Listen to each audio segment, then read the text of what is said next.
Hey everybody, welcome back to Conversations Around the Table. We're so happy to have you with us again. Yes. Thanks for joining us. And we're missing our amazing other conversational host, Heather. Yes, Heather. I'm like, you're like, friend. It's our friend Heather. We're missing her today. She is still traveling the globe, currently in Italy. We miss you, Heather, and we hope you have the most amazing trip. But we're here today with Robin and my beautiful friend Jeff. You're beautiful too. And just Not making that clear, we're not comparing because we're talking about comparison today. We're going to go there.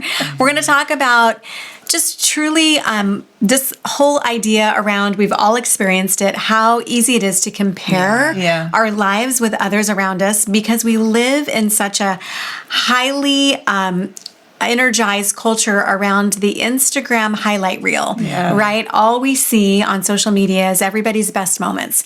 All we see in the pictures posted on Facebook truly are everyone's best moments. What we might see even on TikTok or let's say LinkedIn, right? It's all about our successes, people's successes, our better moments, our favorite things, our travel. They're the highlight reels, as Jeff, you like to call them. And I love that because it's very true. Mm-hmm. So what does that look like, right? Let's talk about what it looks like to compare our lives and actually what that does, what comparison does to the very thing that I think we all are going after is truly living in the fullness of what God purposed for us. And comparison can really kill that in our lives. So Jeff, I know you have I'm to laughing say. I always have things to say, but I'm laughing because aren't your favorite reels and posts like the ones that are real? Yes. Like the When kid things is mess melting up. Down. Yes. Or, the kids melting down is just my favorite. Best. It's like, because all moms have been there, and I remember even if I go to Target or whatever, and you're like, the mom's just like done. I know. The kids are chucking things on the floor. One kid's licking the bottom of the cart, and you're just like, wow. I feel you, girl. I know. Hang in there, mama. You're doing good. You're going to get past it. I mean, it's true. I'm with my grandkids. I think the same thing. I'm watching my kids watch their kids do certain things. And I'm, as a Gigi, think it's hilarious. And they're stressed out. And I'm like, this is the funniest thing ever. I love this. So all of you that post your real, legit footage, we love it. We appreciate it. Yeah. Yes. And you're going to win a prize too. Yeah, because it's real. All of us, life is not always perfect. And life is not made up with perfect lighting and a perfect script. And everybody doing everything they're supposed to be doing all the time. And everybody living up to all their potential. It's just not real. No. Right. And so it is hard. It's like we were talking a little bit before we started shooting, just that it's not just hard for the 12-year-old girl. I mean, there's studies that show, that's, the suicide rate in youth and everything is there's so many factors to it, but a huge one is this Instagram, reels, videos. I've got to look good. I got to be cool. And in our day, nobody was recording us. No. We could just be uncool at home, nobody saw it. Right. But today everybody sees everything, but it doesn't just affect 12-year-old girls. Right. We're all in our 50s. It affects us, and we've all felt that. And I think because we live in that season and that's our reality right now, it's important. It's always been important to be careful of comparison because the reality is every single person is made in the image of God, and it's that whole snowflake thing, right? There's no snowflakes that are identical to each other, and there's no human being that's identical to each other, and everybody has value, and everybody, I like to say there's only one Jeff. And this helps me when I'm comparing, or I feel left out, or I haven't been included, or I haven't been elevated or asked to do something. It's like, hey, or in a friendship where a friend is getting closer to somebody else and it's triggering me, I go, there's only one Jeff. and nobody's going to replace me. Yeah. Right. And I champion, I want you to have all the flourishing relationships that you can have. So I think that's the space we have to get to is like, who am I?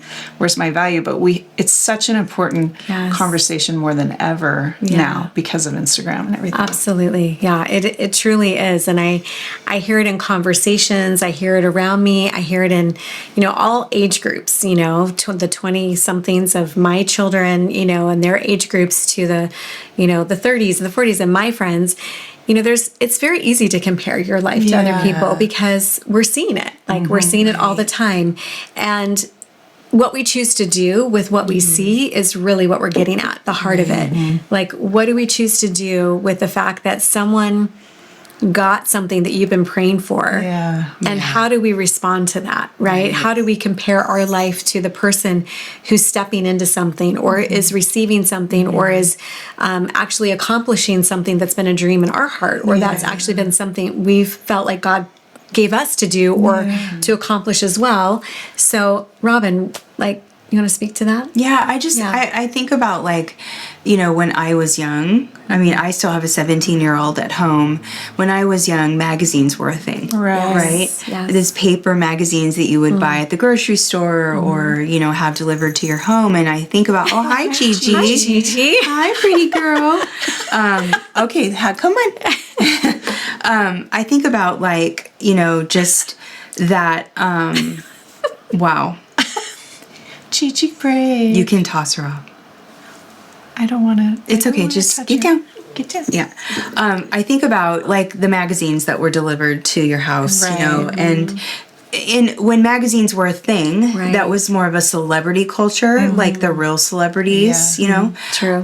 Although So true. it seems like there is a celebrity culture even now, but that was like a whole different thing. You have the movie star, the musicians and things like that. And so it was less of a thing where an unattainable thing. Right. So you just there was this kind of, oh, they're so amazing. But now we live in a world where there's a celebrity culture even within the Instagram everyday world, just everyday regular people, Christian world, the celebrity world. Yeah, I mean that's a whole nother a whole nother thing. But there's this level of comparison that I feel like is even deeper now than it was back then, because that was back then it was unattainable. Absolutely. Now it's the belief is that if I'm only like this, then I will be this, right? If I only go after this or I go after that, then I'll be this, which is such a lie. Yeah. Right. It's such a lie that actually comes against how God created us in our own identity, our true identity. It's so important to discover who you are in God's eyes first, because He created you. Right. I'm not saying this as a platitude either. We all have to walk this out. Absolutely. Where He created you in your mother's womb. And so that is that space where we literally get to ask the Lord, who have you created me to be? Exactly. Right? In this person's life. Yes. In this lane that you've asked me to walk in. Yeah. Right. All of those things. So Absolutely. I just, That's No, and so good. I love that, and that's so powerful because that's truth, right? And that's the thing that comparison does, is it actually shuts down the voice of God in our life. Yeah. Because we can't hear what He is speaking to us about who we are, what He has for us, when we're constantly comparing our lives to other people, because that is the focus, and that actually drowns out the voice of God. Right. So comparison shuts out the voice of God, but it also it actually can make us ineffective in the very thing that God called us to do in our purpose. We don't want to. It's well, they did that and they're doing that, so I'm not gonna. Right. It's that whole thing of we've talked about this. I'm not going to write that book because so and so wrote a book about that. Well, think about the books of the world, right? How many Totally. books are there in libraries and in your house, and there's constantly new, because everybody has a different place of where they're bringing their story and what they're actually releasing to us, and there's a purpose in that. So it's shuts down the voice of God, and it shuts down our purpose, like us actually walking out in our purpose, the purposes God has actually given to us to do or to create or to impact in the world. Right. And so, yeah, I think we talked about that just even with the show, right? Yes. Like how many millions of shows, podcasts, whatever you want to call it, are out there. Right. And you can talk yourself out of anything just because you're comparing yourself to, Exactly. well, this person does it or that person doesn't, and everyone has their own story. Right. And I think where the deficit is that people, we can end up, and I'm saying everyone, Yes. can end up comparing our story to somebody else, but there's only one story for Jiv. Right. There's only one story for Robin. There's only one story for Joe. And so it's walking that out and telling your story, whatever that looks like, right? Yeah, and believing that. I mean, and again, it's so much of what we're talking about goes back to beliefs, right? Believing that, who we are, who God's actually created us to be, and he gives us all purpose, right? I mean, work is purpose, family's purpose, raising children's purpose, I mean, ministry's purpose. I mean, there's all these purposes in our lives.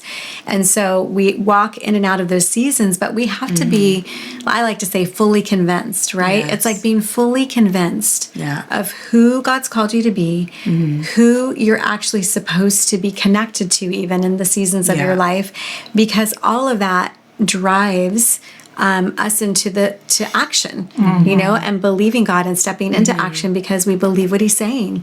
But if we're constantly in that space of, well, what's so-and-so doing? And I don't have so many people following me or liking this or posting or whatever it can be. I mean, we're just kind of using Instagram as an example, but it can be in every facet of life, in your careers and in your business and how you're being treated in the workplace and the promotion that came to someone else and you didn't get. And the actual, like your child getting the accolades, somebody else's, but you thought it was going to be yours. It's all the things.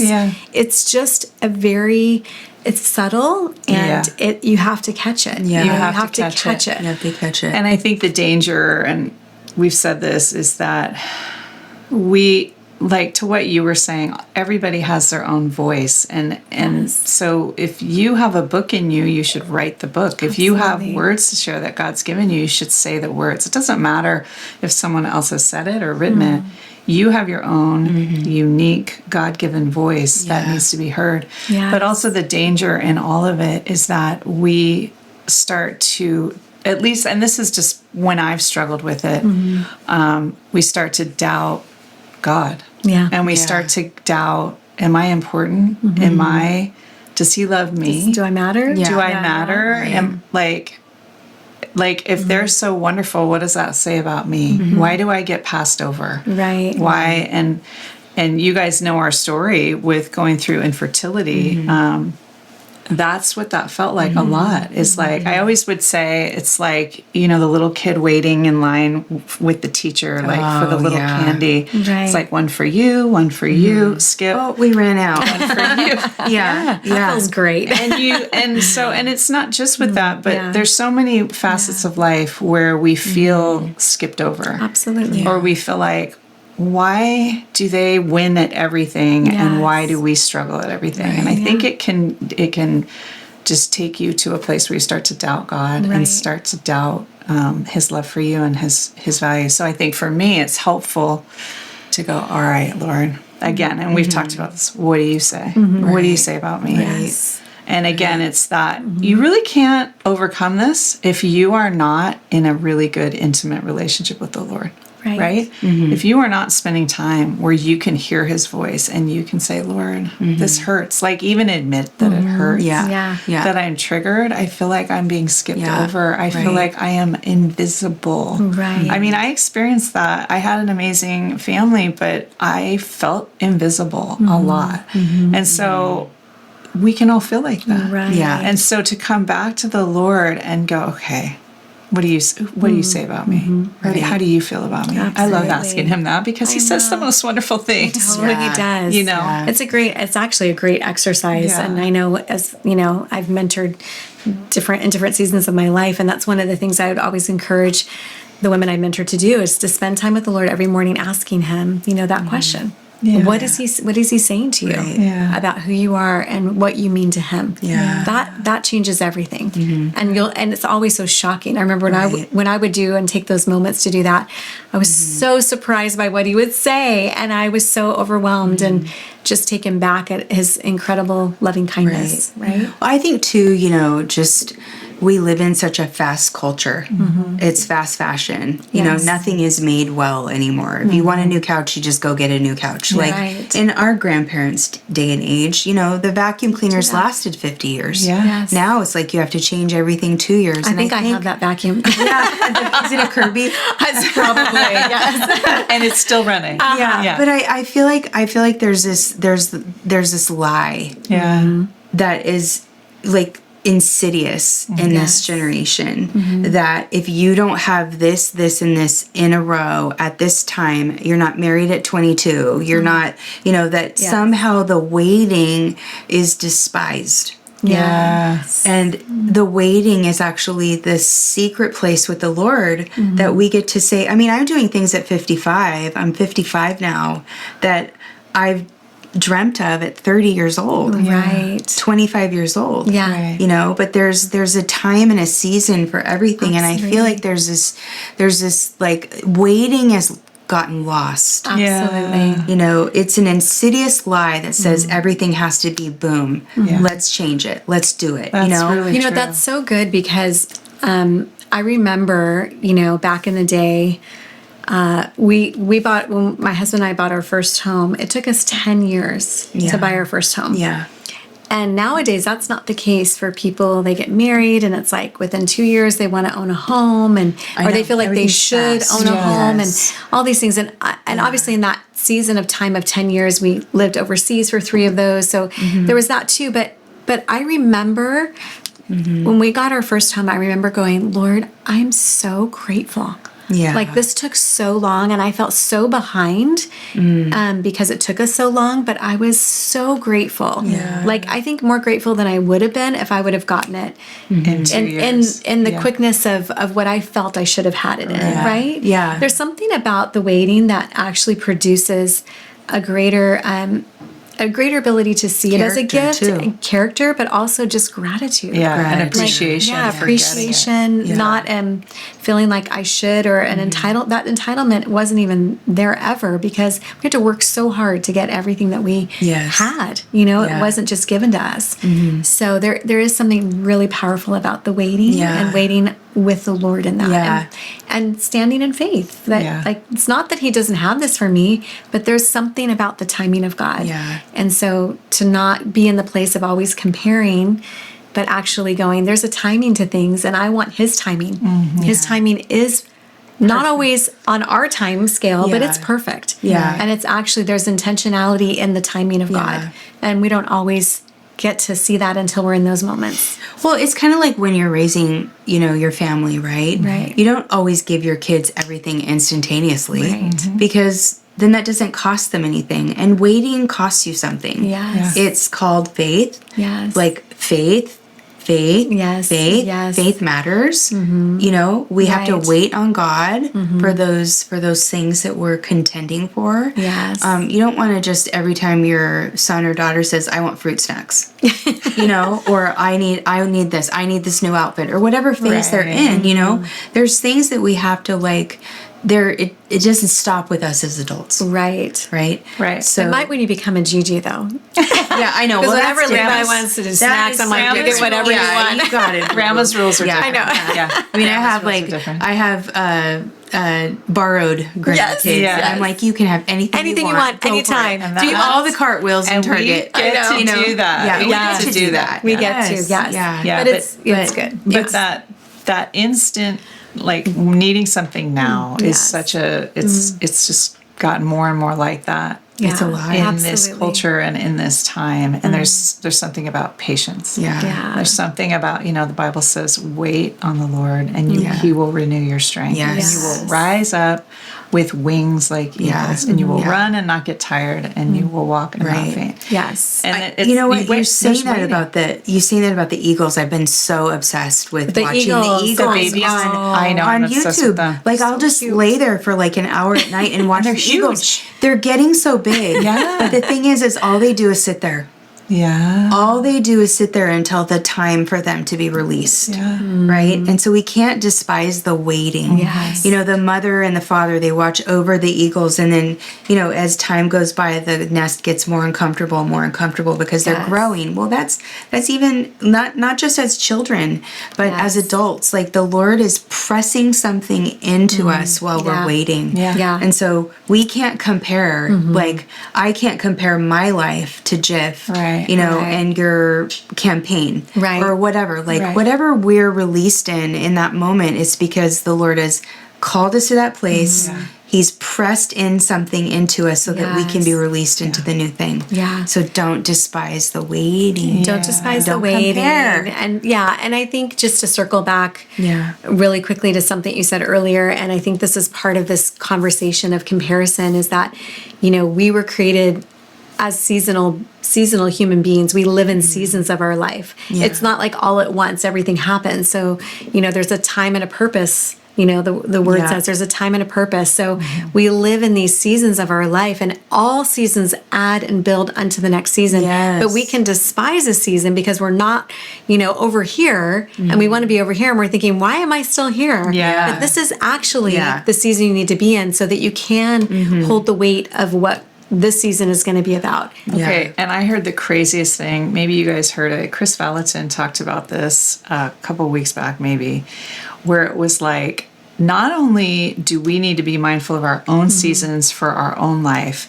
but keeping in mind that we are building generational. Yes. Absolutely. That things are going to happen. I think you mentioned this in one of the other episodes where it's like, oh, the believers that like they didn't see the promise, but now they're cheering us on. Yes. And we have to have the mindset of like, I might be in this season, or I might be in this job because my great-great-grandson, this is what Chris Valentin said, needs me to be here for whatever reason. Right. And so again, it's that big view of your life that like there are people in the future that are counting on what you're doing not just and about what you. it's not just about It's not us. just about Yes, you. I love it. And I have a good friend from years ago, and I will kind of end here, but she had this beautiful dream, and it speaks to this, but basically she was on, the dream was she was on a roller coaster, and she got on the roller coaster, and, you know, the seat, they said, pull the guardrail, whatever, down, and she did that.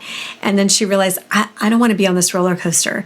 And she said to the person, I want to get off. I want to get off. And he said, but do you see all the people behind you? Because if you get off, they can't go on the ride. That's so good. And it was kind of speaking to that thing of like, sometimes we're where we're at, and we just have to just be in that space of season and time, knowing that that is creating a way for others. We always have those behind us that are, we're plowing, we're doing things for the generations, for the purpose of legacy, right? The things we want to leave to our children's children, that we're plowing. And if you're a person who doesn't have children, you're doing this for others' children's children. This isn't just about people who have children who don't, but it's about actually leaving that imprint and that legacy piece, right? Absolutely. And that God's like, stay on the right, because there's others behind you that are coming. Right. Come on, that's a good Because word. the Lord is into generations. Absolutely. And generational blessing. And legacy and what we leave Legacy, behind for others. Yes. Absolutely. That's so good. It's so